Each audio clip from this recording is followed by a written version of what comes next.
This is Alexa with Hall Financial. I'm here with Brandon Curry and my co-host Henry Doe on 8 Good Minutes. Welcome, Brandon. Hey, thank you. How are you? This is exciting. Yeah.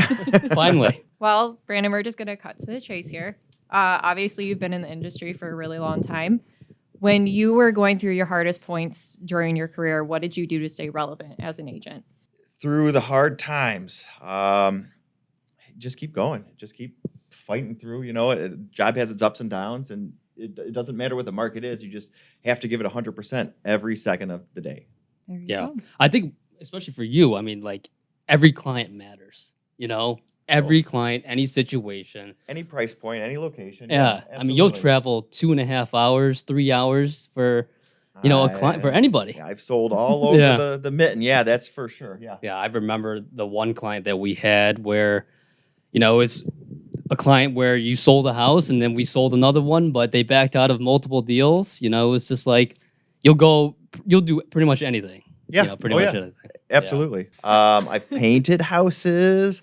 I have a very long laundry list of kind of, I won't say above and beyond, but I'll say wild things that I've Yeah. done.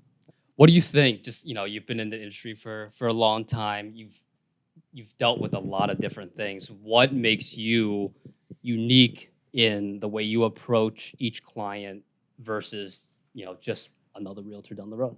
I look at every listing as it's my first listing. What a great opportunity to have it. What can I do to succeed? If it's a deal where I do have to put some commission in to give the winning edge on an offer that's being submitted, I'm happy to do that. If it's something where I need to do work on the house, I'm happy to do that as well. But it's not, for me, it's not a, hey, look, I got this listing. Now I'm going to work on getting the next listing. And I know that's kind of the Sure. way that some agents do work. Me, it's, hey, I have the listing. Now what can I do to get this thing sold? So I have an upcoming listing. It's a condo. It's very original from the 70s. So You love those. well, not this way, but it's grandma's original from the 70s, not cool mid-century modern. So this week and next week, I'm going to be taking wallpaper down, cleaning up the wallpaper paste, painting the walls. We have new carpet coming, so I'm taking out the old carpet before, just to kind of give it the nice clean edge before it goes live, so that a little work goes a long way, and this thing can hopefully sell quicker, faster, and for more money for my client. So just kind of going off of that, you know, when it comes to, you know, a lot of agents will just go in and list. Sure. Right. I mean, and they'll just say, hey, this is how much the home is worth. And sometimes it's a hope and pray. But for you, you go out and say, hey, listen, I'm going to take the extra 1 or 2 days to make this, or 5 or 10,000 to make this appraise for $60,000 more. Sure. Like, what's your thought process when it goes into that? Why go the extra step?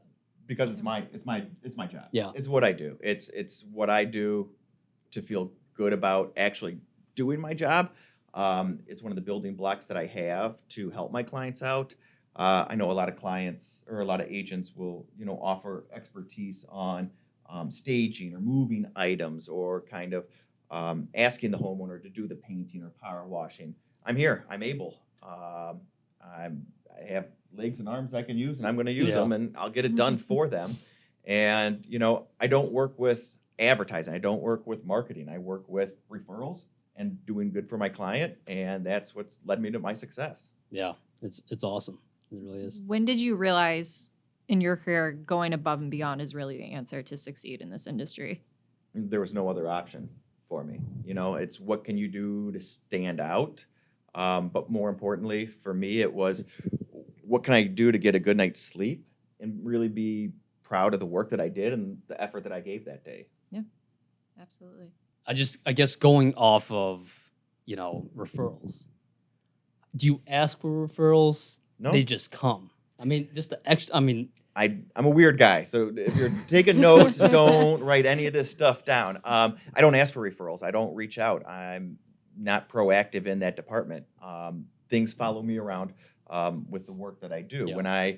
When I have a successful sale, I don't ask for reviews. I don't ask for that person to reach out to other people that might be potentially interested. If it happens, it happens. And if it snowballs, it snowballs. But I'm not pushy with getting my leads. I'm pushy with making them sell. Yeah, and you've done a great job with it. I feel like every single piece of business or any referral that comes in is someone that you've generated.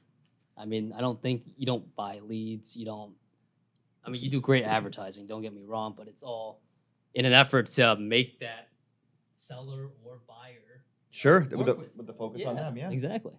In regards to that, obviously going above and beyond, where do you find when you're starting to see new agents come into the market and everything, where do you think agents are making the biggest mistakes when starting off?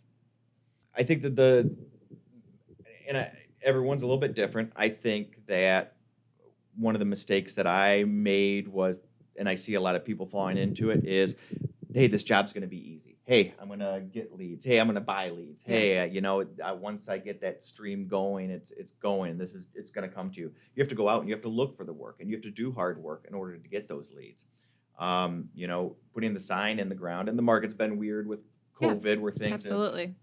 listed, sold before the sign's even in the ground. But I think that we're getting back to a normal kind of real estate market here. These things take a lot of work, and I feel like with newer agents, in the last few years, they've really grown up in a different market than what it is now. So I think it's going to take a lot of work for them to figure out what their stride is, how they can succeed without, sitting back and just letting the house sell themselves. With what can you actively do to market it? And then, so following up with that question, obviously, mentoring the newer agents and kind of, helping them understand what's going on, in a sense, what is the biggest thing you are telling them? And I help out a lot of agents, and I help out anyone that comes to me. My biggest advice to any agent is everyone has a unique gift. Everyone has a unique skill. Everyone has something that sets them apart. Yeah, absolutely. And then I guess, in regards to your interior decorating, like you just suggested with agents, if you had a listing coming up, what would be the main decor style that you would want with that listing? I think it all depends on the style of house. And, if you're doing a mid-century modern, you don't want to have, classic furniture in there, antiques.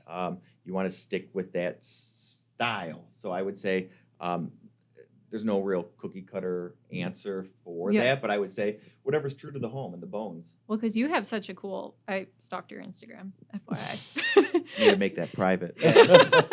But I'm just saying, like, your style is so unique and so cool and interesting. And I think you've really developed kind of, showing who you are as an agent through how you present yourself on social media and how you present your listings or how you're presenting just you in general. And I think that's where you're saying agents miss that. I think sometimes they think it's the standard, I'm an agent, here I am, going to help you find your home, where it's okay to be more personable and more fun with the job, like bringing that attention. So I think it's cool what you're doing. Thank you. Well, he's a stylish guy too. Yeah, look at you, suave. Like, grab this from the laundry basket. I'm good to go. Yeah.